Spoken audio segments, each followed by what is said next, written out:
हमारे ब्रज में कई जगह तो ऐसा भाव है कि श्री लाडली जी राधा रानी 1 साल बड़ी हैं ठाकुर जी से, और कई जगह ऐसा भाव आता है कि श्री किशोरी जी ठाकुर जी से 1 साल छोटी हैं। दोनों भाव में राजी हैं, क्योंकि भैया हर कल्प में अलग अलग लीला होती है ठाकुर जी। किसी कल्प में किशोरी जी बड़ी बन के आई होंगी, किसी कल्प में छोटी बन के आई, तो दोनों भाव की पूर्ति है, इसमें कोई संशय वाली बात नहीं है। लेकिन जैसे ही बरसाने में वृषभानु जी को पता चली कि भैया नंद बाबा के लाला भयो है, तो वृषभानु जी और श्री कीर्ति मैया बरसाने वारे ने लेकर के बधाई लेकर के गए हैं नंद बाबा के यहां। लेकिन एक बात सुनो, बधाई में खिलौने लेकर के जाते, मिष्ठान लेकर के जाते, लड्डू लेकर के जाते, ये सब तो समझ में आता, लेकिन वृषभानु जी क्या क्या लेके गए बधाई में?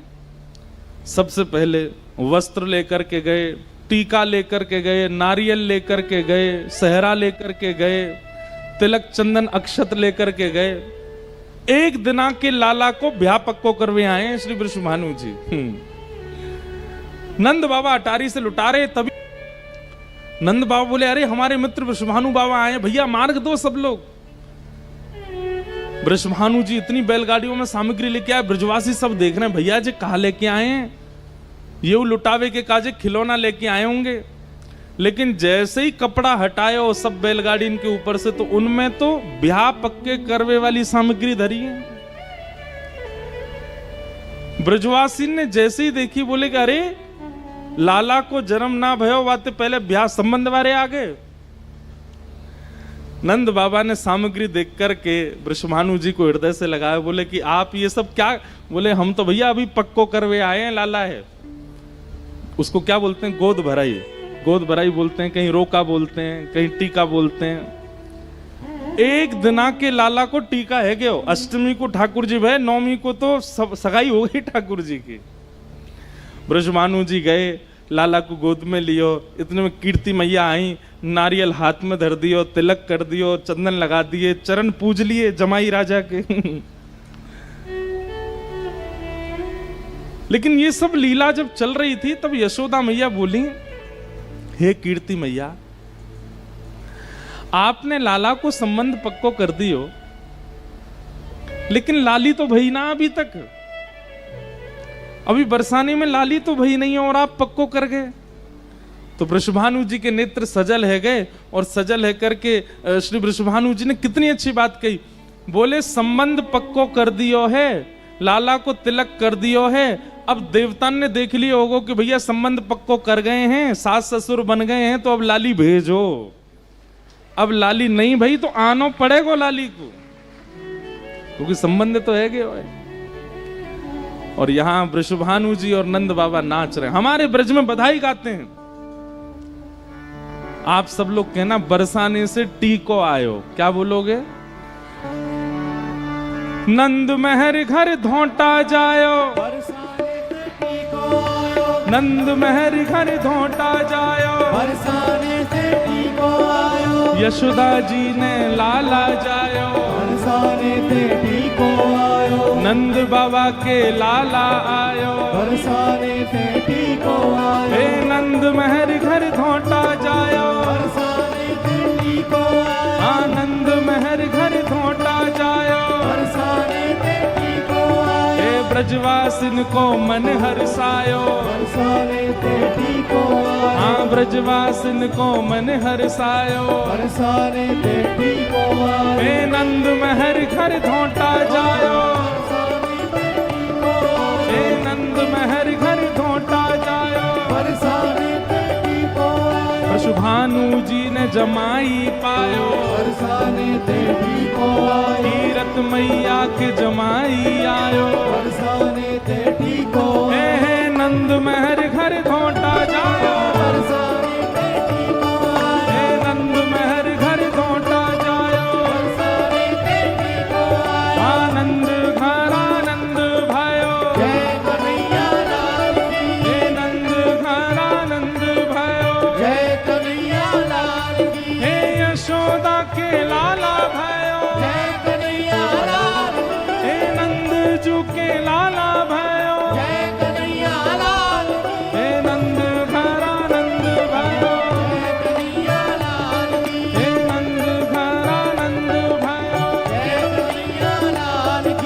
हाथी दीने घोड़ा दीने और दीनी बालकी बालकन को लाडू पेड़ा कूड़े ने कूड़ा पसी हे नंद घरा नंद भयो जय कन्हैया लाल की हे नंद घरा नंद भयो जय कन्हैया लाल श्री यशोदा के लाला भयो जय कन्हैया लाल हे नंद घरा नंद भयो जय कन्हैया लाल की हे नंद घरा नंद भयो जय कन्हैया लाल आनंद घरा नंद भयो जय कन्हैया लाल श्री यशोदा के लाला भयो जय कन्हैया लाल श्री राधा रमण लाल भयो जय कन्हैया लाल हे नंद घरा नंद भयो जय कन्हैया लाल की हे नंद घरा नंद भयो जय कन्हैया लाल की हे नंद घरा नंद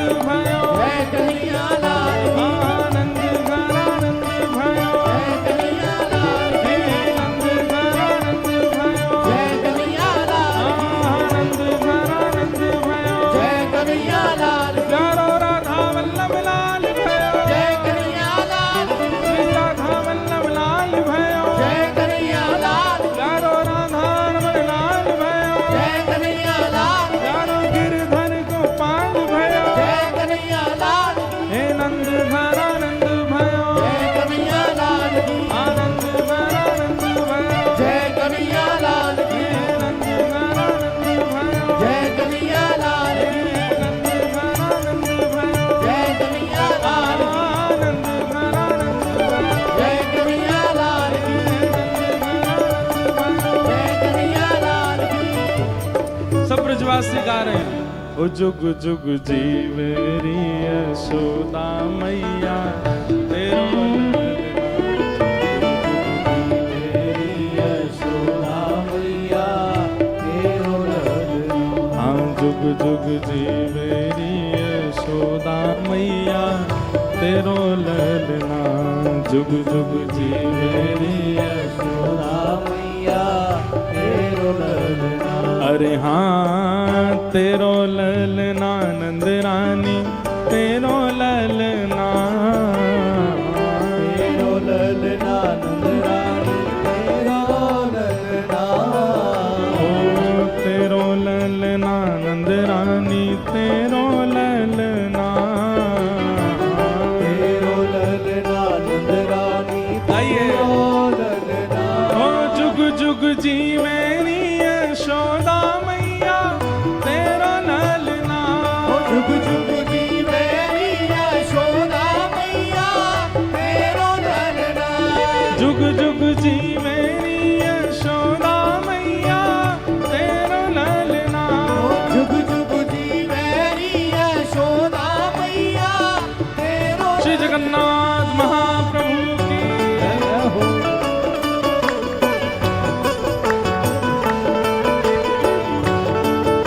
बधाई हो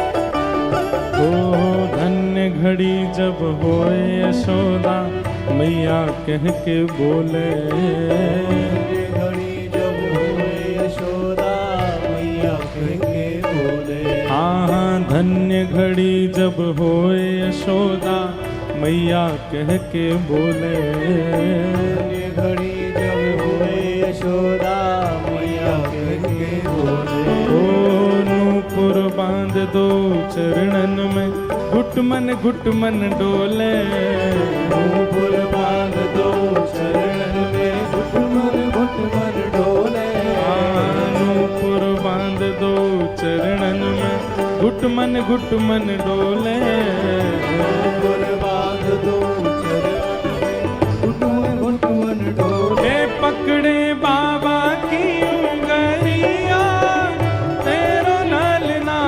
पकड़े बाबा की उंगलियां तेरो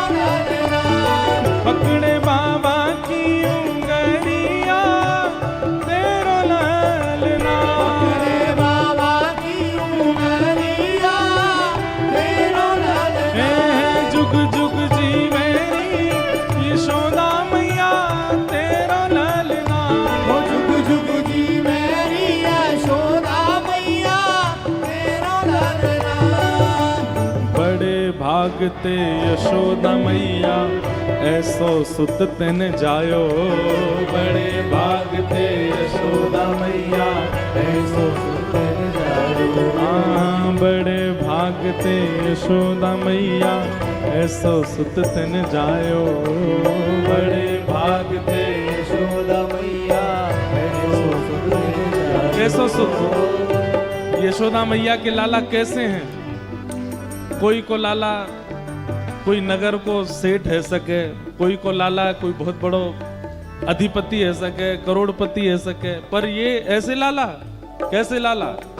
पूर्ण ब्रह्म जगत को स्वामी, पूर्ण ब्रह्म जगत को स्वामी, पूर्ण ब्रह्म जगत को स्वामी, पूर्ण ब्रह्म जगत को स्वामी। ओ सोते ने गोद खिलायो याकू मगवा दे झूलनवा तेरो ललना। याकू मगवा दे झूलनवा तेरो ललना। जुग जुग जीवेरी यशोदा मैया तेरो ललना। हो जुग जुग जी मेरी यशोदा मैया तेरो ललना। अरे हाँ तेरो ललना नंद रानी तेरो ललना। तेरो ललना नंद रानी तेरो ललना। ओ तेरो ललना महारानी तेरो ललना। तेरो ललना महारानी तेरो ललना। हे जुग जुग जीवेरी यशोदा मैया तेरो ललना। जुग जुग जी मेरी यशोदा मैया तेरो ललना। जुग जुग जीवेरी यशोदा मैया तेरो ललना। जी मेरी यशोदा मैया तेरो ललना।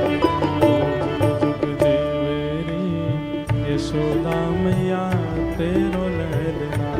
जुग जुग जीवेरी यशोदा मैया गुरु नंद के लाला की जय। ऐसे उत्सव महाराज श्री वृंदावन में मन रहा है। 6 महीना तो केवल नंद घर आनंद भयो जय कन्हैया लाल की ही गाते रहे सब लोग, 6 महीने तक। ये आश्चर्य की बात नहीं है। जब अंतरंग चित्त में उत्साह उद्दीपन होता है तो आप शरीर की जो नित्य की व्यवस्था होती है उससे विपरीत ही रहते हो।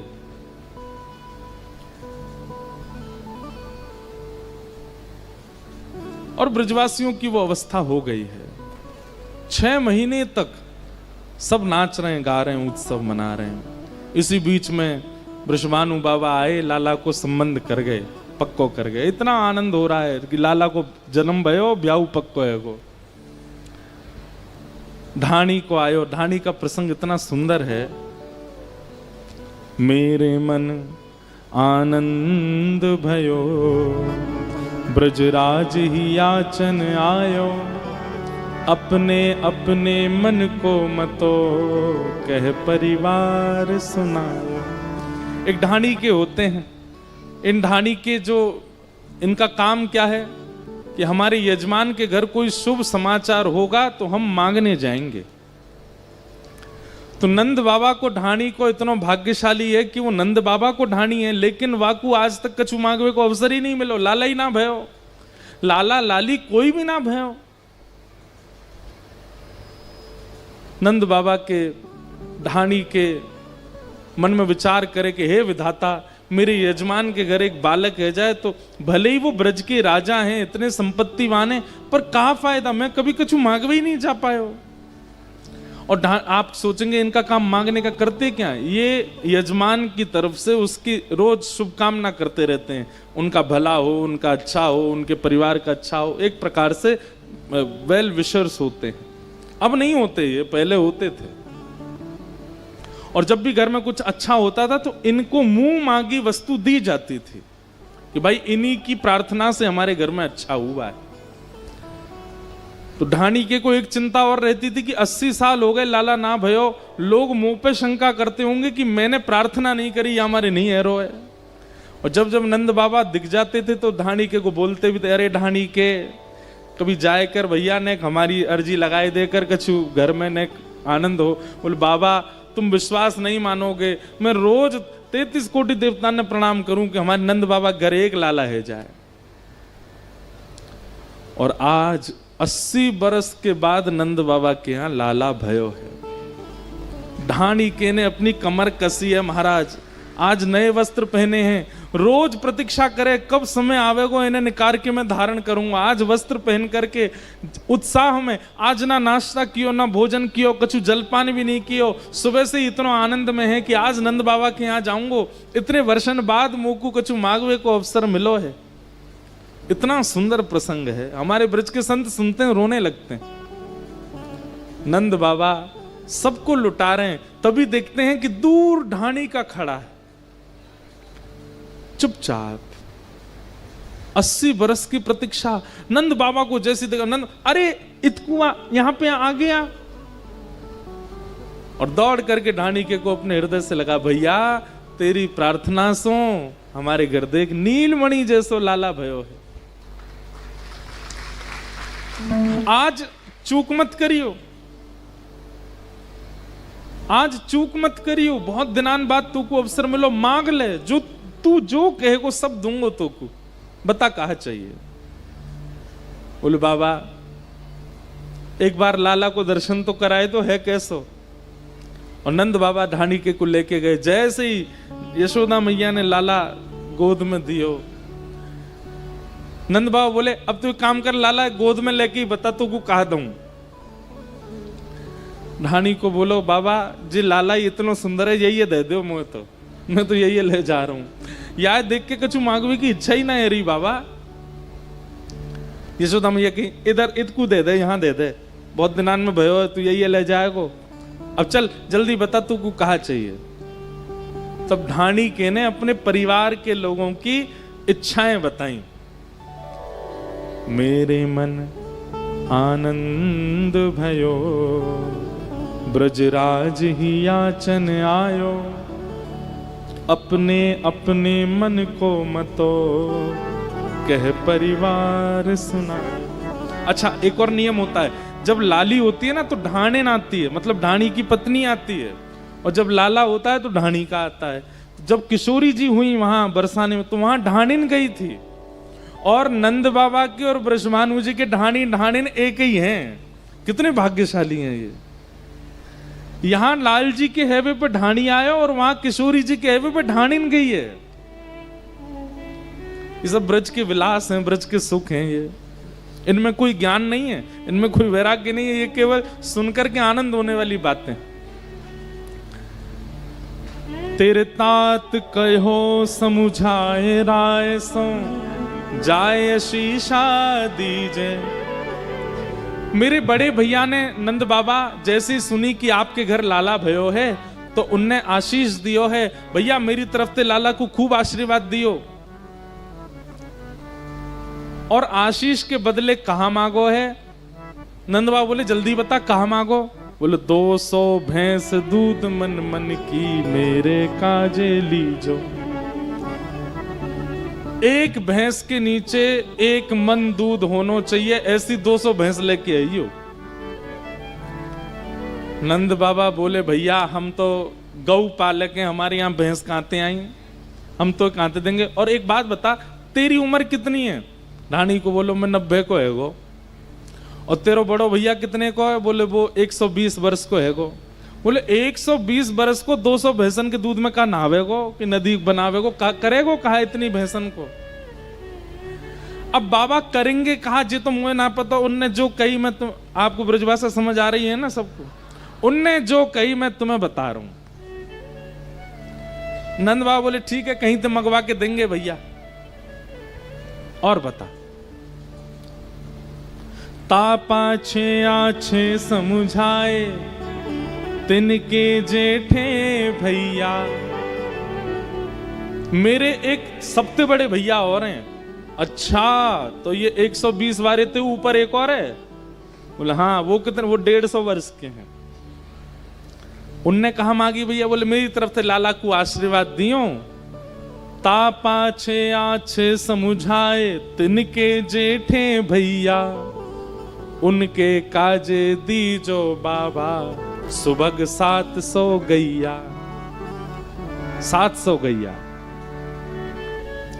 नंद बाबा बोले शमशान में लकड़ी बाट देख रही हैं, और 700 गैया 200 भैंस, भैया तुमको पूरा परिवार करोगे कहा इतने दूध को? अब बाबा करेंगे कहा जी, तो मुझे ना पता, मैं तो बस बता रहा हूं घर के जो लोगन ने जो बात की। 80 बरस को प्रतीक्षा है बाबा, ऐसी बात थोड़ी है। अरे ना भैया, मैं मना ना करो, तू मांग और बता और क्या चाहिए।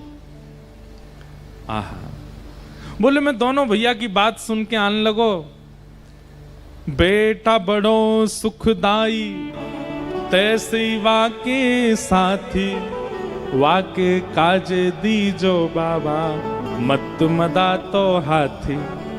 मेरा एक बेटा है और वो अपने साथी के संग खूब घूमे, तो मोते बोलो बाबा हमारे यजमान के घर लाला भयो है, बधाई में मेरे काजे मतवालो हाथी लेके आओ। मैं अपने सब सखान ने बैठाऊंगा, जब सब मोते पूछेंगे भैया हाथी कहां से आयो, तब कहूंगा नंद घर आनंद भयो, जय कन्हैया लाल के, हमारे यजमान के लाला भयो है और उनने मुझको हाथी दियो है।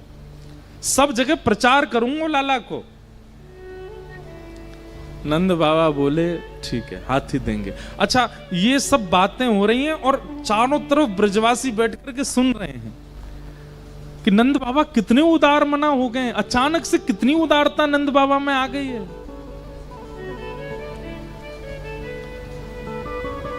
बोले मैं अपनी बेटा की बात सुन के आने लगो, इतने में ही मेरी एक बेटी एक लाडली मेरी चलत आए भाई ठाड़ी। पिताजी हमारे यजमान के घर लाला भयो, मेरे काज कहलाओगे? बोले लाली तू बता कहलाऊं? बोले मैं तो लाला को खिलावे जाऊंगी नंद भवन। तो मैंने की चल मेरे संग। बोले ऐसे ना जाऊंगी तो सहित कहार पाल की ले हो सोजो भरियो गाड़ी। नंद बाबा ते जाके कहो कि एक सोने की पालकी भिजवा में, और वो पालकी भी ऐसी हो कि वो हमेशा मेरे पास ही रहे, और वह उठावे वाले 4 कहार भी नंद बाबा भेजें, वह पालकी में सज धज के जाऊंगी, तब लाला खिलाऊंगी। नंद बाबा बोले अरे ए भैया मुनीम, अभी पालकी भिजवा, ये ढाणी के की लाली अभी आनी चाहिए, और तेरी लाली ना, वो हमारी लाली। ये सब सुनकर के ब्रजवासी कह रहे हैं भैया नंद बाबा कहा है गो है? ये तो इतने उदार है रहे हैं, नेत्र सजल हो रहे हैं लोगों के।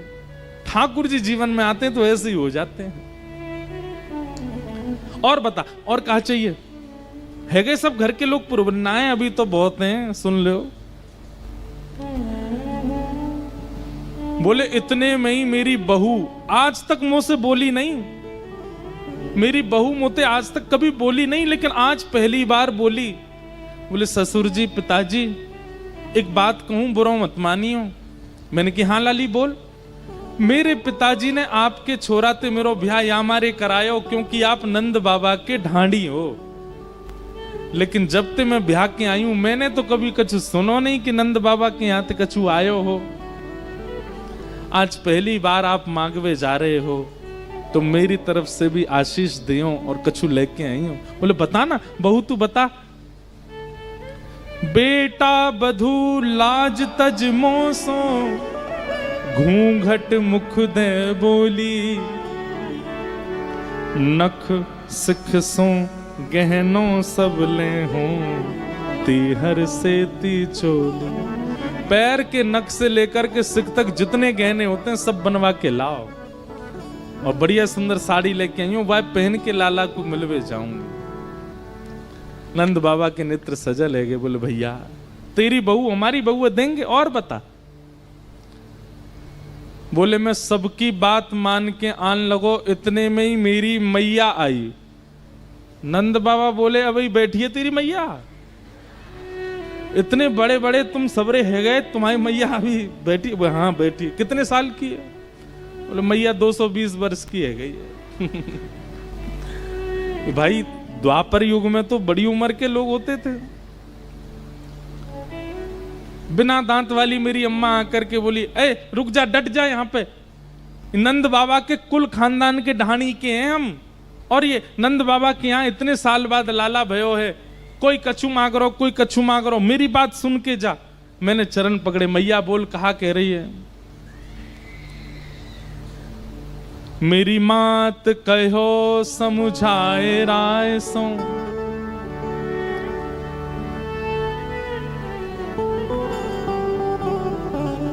मेरी मैया मेरे सामने बैठ गई और जाकर के बोली, ऐसो दान मांगियो नंद सो, हम बहुरी न मांगे भीख। अरे लाला, इतनो मांग के आइयो, इतनो मांग के आइयो, इतनो मांग के आइयो कि हमारी पुश्तें उनते ही खाती रहें, हमें कभी मांगना ही नहीं पड़े। हम भाई 80 साल तो है गए प्रतीक्षा करते करते, अब प्रतीक्षा ना करेंगे, हमारे कुल खानदान के सब बालक घर बैठे बैठे खाते रहें, कोई को कछु करना नहीं पड़े, इतनो दान लेके आइयो। नंद बाबा बोले, भैया देख एक बात सुन, लाला भयो है, कोई हीरा जवाहरात ना भयो हमारे घर में, की जाए बो के तो दे तो रहूंगो कछु ना कछु, लेकिन फिर भी तेरी मैया निराश नहीं करूंगा, दूंगो। और बता, कोई रह तो ना गया? इतने में यशोदा मैया बोली, तेने बेटा की बता दी, बहू की बता दी, बेटी की बता दी, भैयान की बता दी, मैया की बता दी, तेने ढाणिन की नहीं बताई अभी तक। तेरी पत्नी ने कहा मांगो, जल्दी बता, तेरी पत्नी ने कहा मांगो। तब ढाणी को बोले, बाबा मैं इतना बड़ो भाग्यशाली हूं कि मुझे ऐसी पत्नी मिली है, वाने ऐसो मांगो है, ऐसो मांगो है कि मैं जब से सुन के आया हूं मेरे आंखन ते आंसू नहीं रुक रहे हैं। नंद बाबा बोले, भैया जल्दी बता, वाने कहा मांगो। ढाणी को बोलो, तब बोली मेरी घरवारी, नीके नीके जइयो।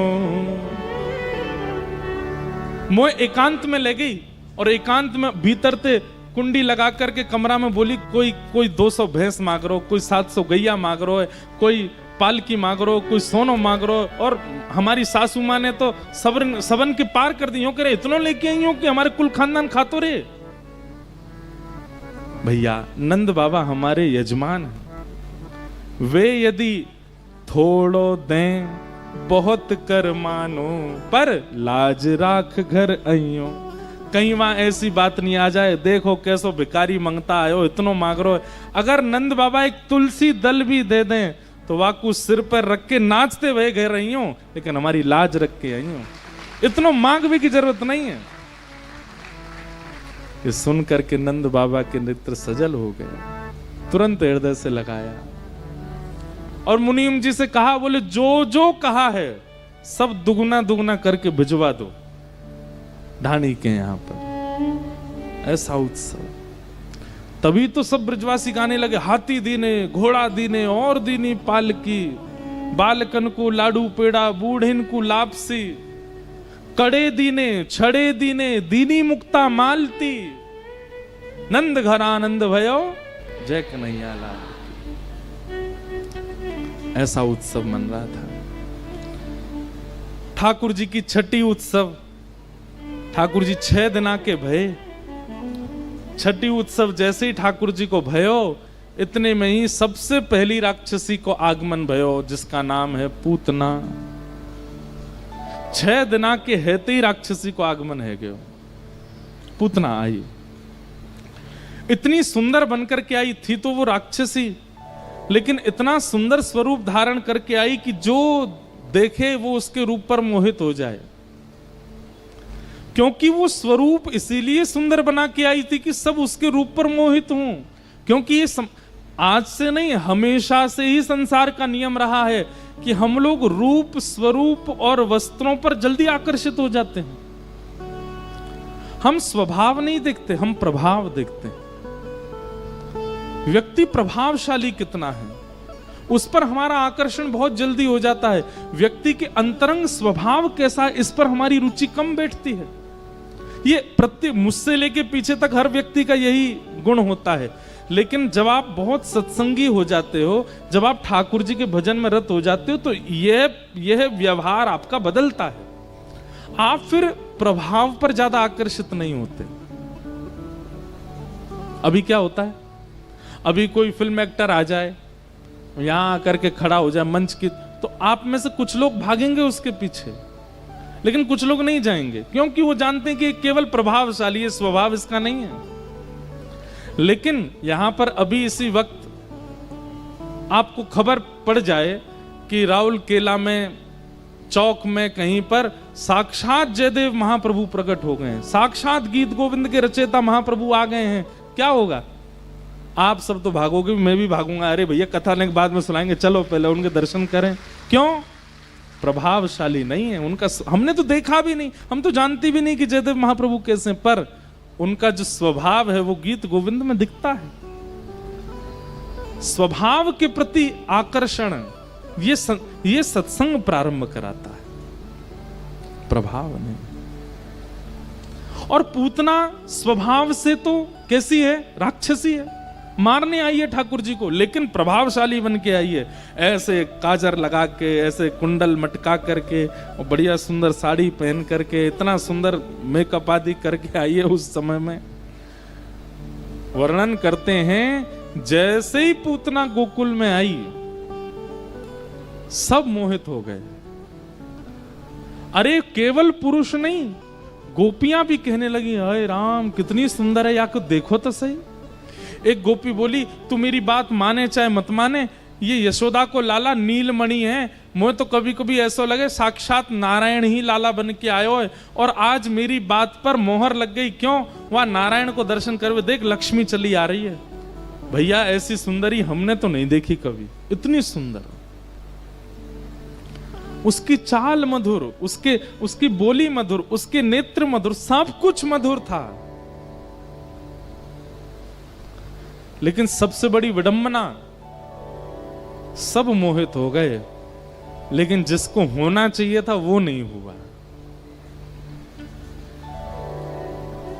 और एक तरफ कुब्जा है मथुरा में, जिससे कोई बात करना पसंद नहीं करता, जिस कुब्जा को बगल में बैठाना कोई प्रिय नहीं करता। जब वो गली मोहल्ले से निकलती है तो बच्चे उसकी हंसी उड़ाते हुए चलते हैं। वही कुब्जा जब श्याम सुंदर के सामने आ जाती है, ठाकुर जी कहते हैं, अरे सुंदरी तुम कहां जा रही हो? कुब्जा चलती चली गई, अरे सुनती नहीं हो, हम तोते बात कर रहे हैं, अरे सुंदरी तू कहां जा रही है? कुब्जा की 3 जगह से कमर टेढ़ी है, वो देख भी नहीं पाती ऊपर, उसका कुबड़ निकला हुआ पीछे से। पीछे मुड़ के कहती, आप मुझे बुला रहे हैं? बोले हाँ सुंदरी तोए बुला रहा हूं, इतकुआ। बोले आप सुंदरी बोलकर के मेरा व्यंगात्मक उपहास कर रहे हैं। ठाकुर जी बोले ये संसार कभी नहीं सुधरेगा। अरे सुंदरी को सुंदरी बोल रहे हैं तो भी यूं सोच रही है कि हम व्यंग कर रहे हैं। तेरे हाथ को घुसो चंदन जो तू लेके जा रही है, यहाँ पे मेरा मन आ गया हो, अगर इच्छा हो तो ये चंदन मेरे माथे पे लगा दे। कुब्जा बोली ये चंदन में महाराज कंस के लिए घिसती हूं, आपको लगाया, कंस को अगर पता चल गया तो फिर बुरा होगा। ठाकुर जी बोले बाय तो मैं देख लूंगा, तू या चंदन मोह लगा। और कुब्जा ने अपने ठाकुर जी ने अपना मस्तक आगे कर दिया कुब्जा की, चंदन लगाओ। और ठाकुर जी के जैसे ही चंदन लगाया, नेत्रों से आंसू गिर रहे हैं कुब्जा के। कुरूपणी है, सुंदर नहीं है, उसका स्वरूप रंग अच्छा नहीं है। ठाकुर जी ने तुरंत अपने हाथों से उसकी ठोड़ी को पकड़ा और अपना एक चरण उसके पैर के ऊपर रखा। समीप आ गए, बिल्कुल बिल्कुल मुख के सामने है कुब्जा, और पकड़ करके उसके नेत्रों में देखते हुए एक झटका लगाया, तुरंत सुंदरी हो गई, रूप निखरा आया, उसका जो 3 जगह से कमर टेढ़ी थी सब नष्ट हो गया। और ठाकुर जी बोले अभी इसी वक्त वृंदावन में किशोरी जी की शरण में चली जाओ और सदा वहीं रहो। ये श्याम सुंदर है, इनको रूप नहीं लुभाता। हमारे अष्टछाप के सखा कहते हैं, यद्यपि रूप गुणशील सुधरता, इन बातन ना रिझई हैं। एक बात बोले बुरा नहीं मानिएगा, अन्यथा मत समझिएगा, इसका गलत अर्थ मत निकालिएगा। महाप्रभु जगन्नाथ जी, आपको पता है जब गोस्वामी तुलसीदास पहली बार जगन्नाथपुरी आए, उन्होंने महिमा सुनी कि महाप्रभु जगन्नाथ जी हैं, रथ पर बैठ करके जाते हैं, लाखों की तादाद में भीड़ आती है, बलभद्र सुभद्रा के साथ नीलगिरी पर्वत पर ठाकुर जी विराज रहे हैं, नील चक्रू, इतनी महिमा सुनी कि गोस्वामी जी दर्शन करने आए जगन्नाथ जी का। लेकिन जैसे ही जगन्नाथ जी को देखा, गोस्वामी जी तो घुटने पर बैठ गए, रोने लगे, बोले हे प्रभु ये कैसा रूप आपका। ठाकुर जी का जो जगन्नाथ स्वरूप है ये प्रेम विगलित स्वरूप, पिघला हुआ स्वरूप है। ठाकुर जी के हाथ पिघल गए, पैर पिघल गए, मुखमंडल पिघल गया प्रेम आतुर होकर के।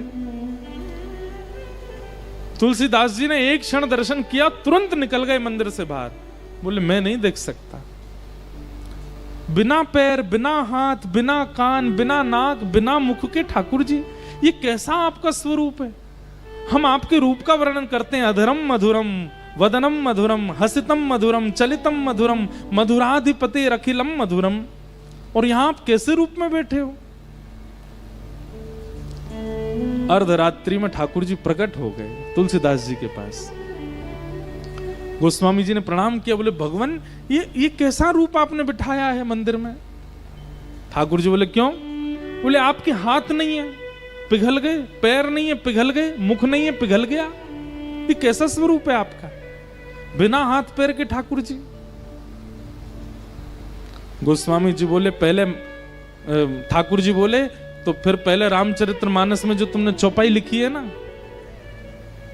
बिन पग चलहि सुनहि बिन काना, उसको मिटा के आओ पहले, ये तुमने ही लिखा है।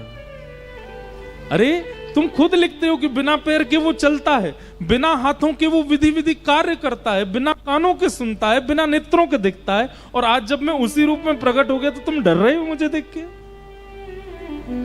गोस्वामी जी बोले भगवान क्षमा कर दो, और फिर जब दोबारा गए तो रूप देख करके आनंदित हो गए। यदि महाप्रभु जगन्नाथ जी का रूप आप देखेंगे बहुत मधुर है, सुंदरता की खान है हमारे श्री जगन्नाथ जी, लेकिन वास्तविक रूप में यदि किसी व्यक्ति का ऐसा स्वरूप हो जाए तो आप नहीं देख पाओगे। ठाकुर जी को अगर रूप ही प्रिय होता, प्रभाव ही प्रिय होता, तो मधुर रूप धारण करके बैठते, ऐसे प्रेम विगलित होकर के नहीं बैठते। जगन्नाथ महाप्रभु हम सबको मानो संकेत कर रहे हैं, मुझे रिझावे के काजे अगर स्वरूप अच्छा होना हो तो मैं बहुत अच्छा बन के बैठा हो तो, लेकिन मैं ही प्रेम विगलित होके बैठा हूं। इस बात से प्रमाणित होता है कि मुझे स्वरूप नहीं प्रिय है। यद्यपि रूप गुणशील सुधरता, इन बातन न रिझई हैं, प्रियतम प्रीत ही सो पई हैं। वो तो प्रेम से ही मिलते हैं। पूतना आई, सब रीझ गए उस पर। अरे क्या बताएं, नंद भवन के बाहर भीड़ लग गई कि कब वापस निकल के आवे, हम फिर उसको देखें। नंद भवन में जैसी पहुंची यशोदा मैया रीझ गई, और रीझ करके कही अरी बहन लाला को आशीष देवे आई हो। बोले हाँ। तुरंत ठाकुर जी को पलना से उठाया, बोले लो लाला को गोद में लो। जैसे ही मैया ने ठाकुर जी गोद में दिए, कितना बड़ा सौभाग्य है पूतना का कि साक्षात परमात्मा को अपनी गोद में ले रही है, साक्षात श्याम सुंदर उसकी गोद में आए। लेकिन कितना बड़ा दुर्भाग्य है, इतने पास आकर के भी ठाकुर जी ने अपने नेत्र बंद किए और ऊपर से हाथ और रख लिए, कहीं इस पूतना को हमें देखना ना पड़े। क्यों?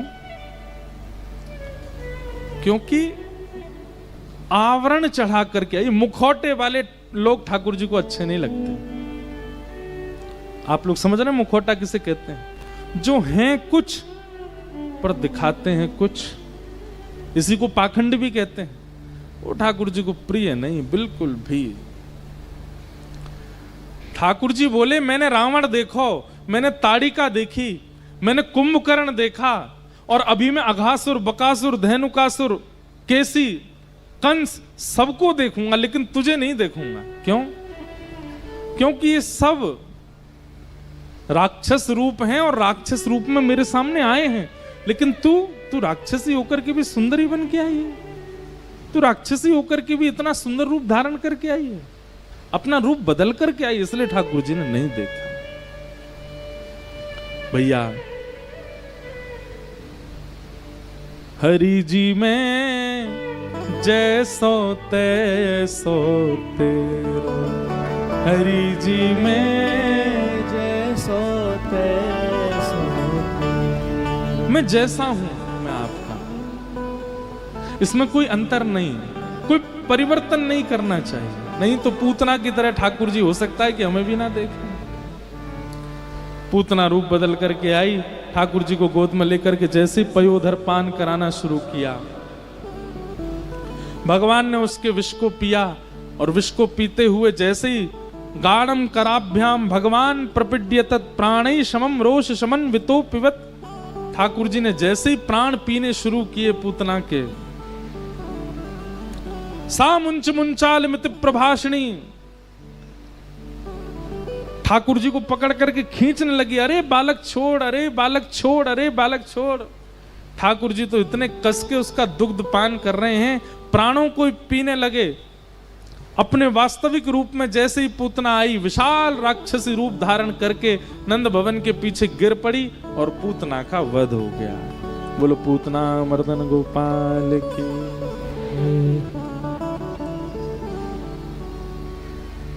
भगवान ने पूतना का वध किया।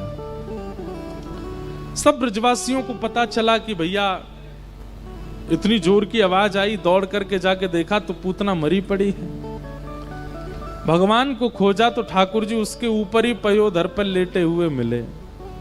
ऐसे हमारे बाल गोपाल प्रभु, उनको उठा करके सब ब्रजवासी गौशाला गए। गौमूत्रेण स्नापित्वा पुनर्गौरज सार्भकम, गौमूत्र से स्नान कराया, गौरज को अंगों पर लगाया और ठाकुर जी को मधुर आनंद कराया। ऐसी प्रथम राक्षसी पूतना आई। इस पूतना से सावधान रहना है।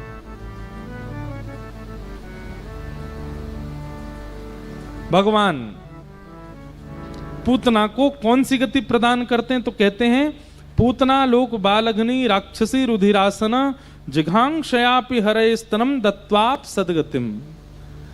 भगवान ने वो गति प्रदान की जो मां यशोदा को प्राप्त होनी चाहिए। कंबा दयालुम शरणम ब्रजेम। एक बात कहें आपको, हमारे ब्रज भाव में ठाकुर जी के प्रति सहचरी भाव रखने का विधान कहते हैं कि ठाकुर जी के सामने सखी बन के जाओ, सहचरी भाव से रहो, गोपी भाव से रहो। लेकिन यदि किसी के चित्त में ठाकुर जी के प्रति सहचरी भाव प्रकट ना हो रहा हो, सखी भाव, तो जबरदस्ती मत करना। तो फिर दूसरा भाव है क्या? वात्सल्य भाव, जैसे यशोदा जी का है ठाकुर जी के प्रति, वो भी ठाकुर जी को बहुत प्रिय लगता है। जैसे एक माँ अपने लाला को लाड़ लड़ाती है, जैसे माँ अपने बालक की सेवा में रहती है, वैसे सेवा करो ठाकुर जी की, वो ठाकुर जी को प्रिय है। हमारे गोसाई श्री विठलनाथ जी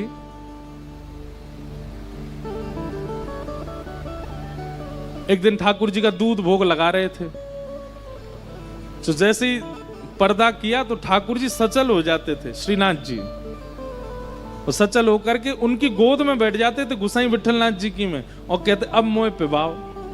तो गोसाई विठलनाथ जी ऐसे पात्र में दूध लेते कटोरी में, और फिर उसको ऐसे घुमा घुमा के ठंडा करते, ठंडा करके फिर ठाकुर जी के अधर से लगाते, ठाकुर जी पीते। एक दिन ठाकुर जी ने एक लीला करी। कैसी लीला? जैसे ही पर्दा किया दर्शनार्थियों के आगे, सोई ठाकुर जी ऐसे रहते थे, सहज हो गए, सहज होके उतर के आए, गोसाई जी की गोद में बैठ गए। गोसाई जी बोले जय जय दूध पियो। लो दूध लेकर के थोड़ा ठंडो सो करके जैसे ही मुख में पधरायो, ठाकुर जी ने मुंह पीछे कर लियो। काबे हो जे जे आनंद ना आ रो, या में मीठो कम पड़ो है, नेक और मीठो डाल के लाओ, या में मीठो ना है। अच्छा एक बात तो पक्की है, हमारे ब्रज के ठाकुर जी को इतना मीठा प्रिय है कि होठ चिपक जाएं, इतना मीठा पीते हैं। अब बात तो भैया मीठे चीनी गुड़ खांड की नहीं है, ठाकुर जी को प्रेम का मीठा चाहिए, बहुत भाव से बनाया गया वो बहुत मीठा लगता है। उसका द्योतक ठाकुर जी हमें बताते हैं। बोले इतनी मीठी सामग्री क्यों? ठाकुर जी मानो संकेत कर रहे हैं, बोले मुझे प्रेम युक्त होकर के पवाओ, मुझे मीठा प्रिय है। बरस रहे हैं क्या ऊपर से? तभी तो गिरिराज जी उठाएंगे आज, लेकिन इतने नहीं बरस जाएं कि हम सब रे डूब जाएं। आज नौका विहार भी जल क्रीड़ा होगी ना, तो अपने आप ही सब व्यवस्था कर रहे हैं ठाकुर। हमने बहुत अनुभव किया। देखो, आपको हम कोई बड़ी बात नहीं कह रहे, पर कथा जब मन से होती है ना और मन से कराई जाती है, तो प्रकृति वैसा भाव प्रकट करने लगती है जैसी लीला होती है। आज ठाकुर जी का नौका विहार जल क्रीड़ा है अपने आप ही, और कथा में गिरिराज धारण लीला है, तो इंद्र पहले ही बरस रहे हैं। हम बरस जाएं तभी तो धारण करेंगे। आहा। गुसाई जी से बोले ठाकुर जी मीठो कम है या मैं मिला के लाओ। गुसाई जी ने फिर से ठाकुर जी को खड़ा किया, फिर ऐसे खड़े हो गए श्रीनाथ जी, दर्शन खोल दिए, रसोई घर गए, दूसरा दूध औटाया, उसमें थोड़ी और खांड डाली, फिर से सिद्ध करके लाए, पर्दा कियो, ठाकुर जी फिर से गोद में बैठ गए, दूध लेकर के नहीं फूंक मारे वहां में। फिर ठाकुर जी मैं भी मारूंगा फूंक, मोह दो। फिर ठाकुर जी के पास लेके आमे, तो ऐसे फूंक मारे कि दूध उड़ के गुसाई जी के मुंह पे ही जावे। ऐसे खेलते हैं ठाकुर जी गुसाई जी के साथ। बड़ी लीलाएं की हैं हमारे श्रीनाथ जी ने वृंदावन में, गोवर्धन में। जय जय ऐसा ना खेलो करें, चलो पियो। जैसे मुख लगा के पीने लगे, गुसाई जी बोले अब ठीक है, अब बहुत मीठो है गो, अम्मो अच्छो ना लग रहा, अभी ज्यादा मीठो है गो, दोबारा बना के लाओ। गुसाई जी बोले इनके नाटक नहीं खत्म होते हैं। फिर से खड़े किए, ठाकुर जी दर्शन खोले गए। अब की बार गुसाई जी ने क्या किया, दूध अलग लाए और खांड अलग लाए, और संग में चम्मच और ले आए। ठाकुर जी को गोद में बैठा के दूध रख दी और खांड रख दी, बोले लो अपने आप मिलाओ पी लो। तो ठाकुर जी के नेत्रों में आंसू आ गए। अरे जे जे रोकाई को रहे हो, बोले तुम मोकू लाला मान के सेवा करो, तुम मेरे प्रति लाला भाव रखो, वात्सल्य भाव, और लाला पे कोई चीनी मिलानी आवे हैं? कभी कोई मैया अपने बालक से कहेगी तू चीनी मिला के दूध पी ले, मुंह पे ना आवे। बालक तो अपनी मैया के अधीन रहे, मैं कैसे अगर तुम ये बात मानने हो कि मुंह पे चीनी मिलानी आवे, तो मैं अपनी भ्रगुटी टेढ़ी करके प्रलय भी कर सकूं, फिर मैं परमात्मा बन जाऊंगा। लेकिन तुम्हारा भाव मेरे प्रति लाला को है, तो फिर लाला मान के मेरी सेवा करो। तो भैया अगर किसी के चित्त में, इधर देखो, यहां देखो, यहां देखो, सुनो, ज्यादा से ज्यादा भीगोगे, पिघलोगे नहीं, और कुछ नहीं होगा। आज भीगे ही जाए, ऐसा रह जाए, तभी तो आनंद आवे। एक बार हमारी यहीं उड़ीसा में कथा थी, बरगढ़, बरगढ़ है, बरगढ़, और जो भी है नाम, वहां पे भी ऐसे ही महाप्रभु जी विराज रहे थे पीछे। इतनी बारिश हुई, इतनी बारिश हुई, पूरे पंडाल में पानी नहीं, व्यास मंच पे ही गिरा ऊपर से। और महाप्रभु जगन्नाथ जी, दो ही लोग भीग रहे थे, मैं और महाप्रभु जी। तो पूरी छतरी लेके 2-2.5 घंटा कथा की थी हमने, बहुत आनंद आया था। तो हम क्या भाव कह रहे थे, अगर ठाकुर जी के प्रति गोपी भाव नहीं बनता, सहचरी भाव नहीं बनता, सखी भाव नहीं, क्योंकि कई लोग इसका उपहास करने लगते हैं। महाराज जी आप भी क्या यूं बोलते हो सखी बन जाएं ठाकुर जी के लिए, कई लोगों को ये उपहासजनक लगती है बात। तो इसलिए कहीं सखी भाव नहीं उत्पन्न हो रहा है तो जबरदस्ती मत करो, फिर वात्सल्य भाव में आ जाओ, ठाकुर जी के प्रति बाल भाव रखो। लेकिन बाल भाव में वो स्थिति मत ले आना जो अपने बालकों के साथ होती है, कहीं भी बैठा दिया, कहीं भी लिटा दिया, हमारे लाला ही तो हैं, अपने जंगी बिस्तर पर लेके सो गए, नहीं। पर ब्रह्म भाव रखना है। पर जब सेवा में सामग्री पधराते हैं, भोग पधराते हैं, श्रृंगार करते हैं, आरती करते हैं, उतनी देर आपको वात्सल्य भाव रखना है। आरती नहीं कर रहे, सामग्री नहीं पधरा रहे, भोग, उतनी देर पर ब्रह्म भाव रखना है, परमात्मा है, उनकी गरिमा महिमा सबका ध्यान रखा जाए। वात्सल्य भाव भी भगवत प्राप्ति में एक बहुत निपुणता ला सकता है। इसलिए वात्सल्य भाव रखो, ठाकुर जी के प्रति लाला का भाव रखो।